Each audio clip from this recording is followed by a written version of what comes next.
बच्चों सुप्रभात। आज हम पढ़ेंगे व्याकरण, विषय है रूप विचार। वाक्य के बारे में यानी वाक्य किसे कहते हैं हम पूर्व कक्षा में पढ़े थे। आज हम पढ़ेंगे रूप विचार। तो बच्चों, वाक्यों में जिन जिन शब्दों का प्रयोग होता है उसे कहते हैं पद। ये पद नाना रूपों में दिखाई देते हैं, इसलिए इन्हें रूप कहा जाता है। पद जब बनता है तो मूल शब्द में कभी कभी कुछ परिवर्तन हो जाता है और यही परिवर्तन का कारण लिंग, वचन, कारक, पुरुष, काल आदि से होता है। देखो लिंग के कारण कैसे परिवर्तन होता है। लड़का जाता है, ये पुल्लिंग में है। स्त्रीलिंग में होता है, ये लड़की जाती है। बैल चढ़ता है, गाय चढ़ती है। यह है लिंग के कारण। वचन के कारण मैं पढ़ता हूँ, हम पढ़ते हैं। मैं एक वचन और हम बहुवचन। वैसे ही बालिका पढ़ती है, बालिकाएं पढ़ती हैं। बच्चा रोता है, बच्चे रोते हैं। पुरुष के कारण मैं जाऊंगी, वे जाएंगे। कारक के कारण मैंने खाया, मुझे खाना पड़ा। मैं गया, मुझे जाना पड़ा। काल के कारण वह जाता है, उसने गया। वह पढ़ता है, उसने पढ़ा। कभी कभी पद बनते समय मूल शब्द में कोई परिवर्तन नहीं होता। जैसे देखो, राम जरूर आएगा, मीना और टीना जा रही हैं, मेज के नीचे बिल्ली है। वाह, क्या खूब कहा तुमने। तो बच्चों, रूप परिवर्तन की दृष्टि से पद दो प्रकार के हैं। ये हैं विकारी और अविकारी। जिन पदों का रूप परिवर्तन होता है उसे कहते हैं विकारी, और जिन पदों का रूप परिवर्तन नहीं होता उसे कहते हैं अविकारी। फिर ये विकारी पद चार प्रकार के हैं। वे हैं संज्ञा, सर्वनाम, विशेषण और क्रिया। अविकारी पद भी चार प्रकार के हैं। ये हैं क्रिया विशेषण, संबंधबोधक, समुच्चयबोधक, विस्मयादिबोधक। तो पहले हम संज्ञा पढ़ेंगे। तो बच्चों, संज्ञा किसे कहते हैं बोल पाओगे या नहीं? तो सुनो और याद रखो। जो शब्द किसी व्यक्ति, जाति, द्रव्य, समूह और भाव का बोध कराता है उसे कहते हैं संज्ञा। संज्ञा 5 प्रकार के होते हैं। नंबर 1 व्यक्तिवाचक संज्ञा, नंबर 2 जातिवाचक संज्ञा, नंबर 3 द्रव्यवाचक संज्ञा, नंबर 4 समूहवाचक संज्ञा और नंबर 5 भाववाचक संज्ञा। पहले हम समझेंगे व्यक्तिवाचक संज्ञा। केवल एक ही व्यक्ति, प्राणी या स्थान का नाम बताने वाले शब्द को व्यक्तिवाचक संज्ञा कहते हैं। जैसे मोहन, कमला, बिमला, रहीम, ये है व्यक्तियों के नाम। ऐरावत, चेतक, ये प्राणियों के नाम। कोटक, भारत, चीन, अमेरिका, ये शहर, देश के नाम को बोध कराता है।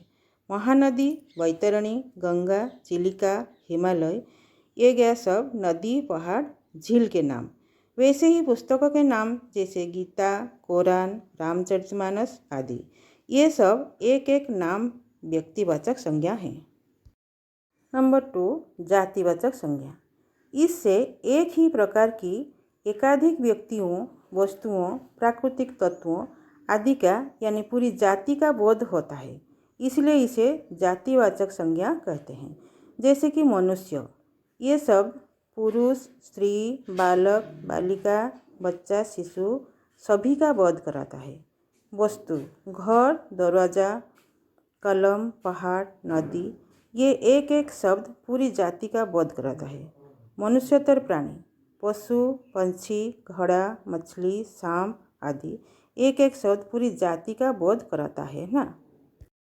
पद, शिक्षक, नर्स, डॉक्टर, अध्यापक आदि शब्द एक एक पूरी जाति का बोध कराता है। जैसे कि शिक्षक कहने से एक ही शिक्षक नहीं समझा जाता, पूरे शिक्षक समाज का कहा जाता है। वैसे ही सभी शब्द एक एक कर पूरी जाति का बोध कराता है, इसलिए हम जातिवाचक संज्ञा कहते हैं। उसके बाद आता है तीसरा नंबर द्रव्यवाचक संज्ञा। द्रव्य या पदार्थ का नाम बताने वाले शब्द को द्रव्यवाचक संज्ञा कहते हैं। इसे हम केवल माप या तौल सकते हैं, गिन नहीं सकते। जैसे धातु में जाता है, उदाहरण स्वरूप सोना, पीतल, तांबा, लोहा, चांदी आदि। द्रव पदार्थ में जाता है तेल, दूध, पानी, घी, शहद आदि। द्रव्य में जाता है आटा, चावल, दाल, लकड़ी आदि। उसके बाद आता है चौथा नंबर समूहवाचक संज्ञा। इससे अनेक प्राणियों या वस्तुओं के समूह का बोध होता है, इसलिए इसे समूहवाचक संज्ञा कहते हैं। जैसे कि प्राणियों का समूह दल, मंडली, परिवार, सेना, कक्षा आदि। वस्तुओं का समूह गुच्छा, झुंड, पूंज, टोली, ढेर आदि। समझ पाए या नहीं? इसके बाद आता है पांचवा नंबर भाववाचक संज्ञा। धर्म, गुण, अवस्था, क्रिया, व्यापार और क्रियार्थक संज्ञा का नाम बताने वाले शब्द को भाववाचक संज्ञा कहते हैं। धर्म गर्मी, शीतलता, मधुरता, शहद, चीनी, ये सब कैसी लगती है? मीठा ना? तो शहद का धर्म है मधुरता। समझ में आई? वैसे चीनी का भी।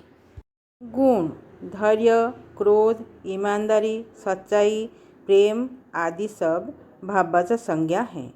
कैसे देखो? जैसे कि हम पढ़े थे ना, कृष्ण की बाल लीला में माता यशोदा के पास शिकायत करते समय बाल कृष्ण कैसे कहते थे, और सारी बातें माता यशोदा धीरज के साथ सुनती थीं और बाद में उसे समझाती थीं। कैसे ही सारे शब्द गुण को बोध कराता है। अवस्था पीड़ा, नींद, दरिद्रता, बचपन, बुढ़ापा आदि शब्द एक एक अवस्था को समझा जाता है। क्रिया व्यापार प्रार्थना, दान, दौड़, भोजन, लिखावट आदि क्रिया से बनी है।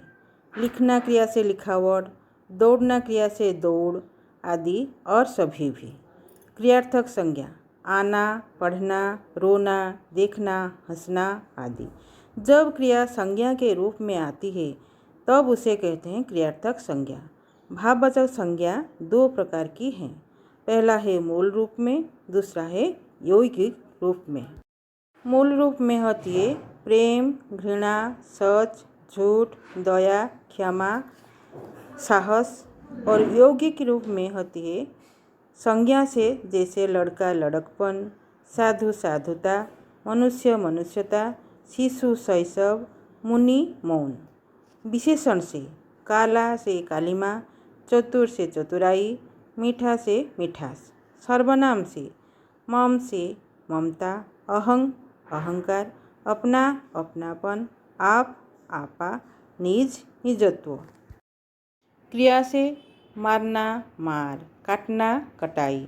अव्यय से दूर दूरी, निकट निकटता, अधीन अधीनता, समीप सामीप्य आदि।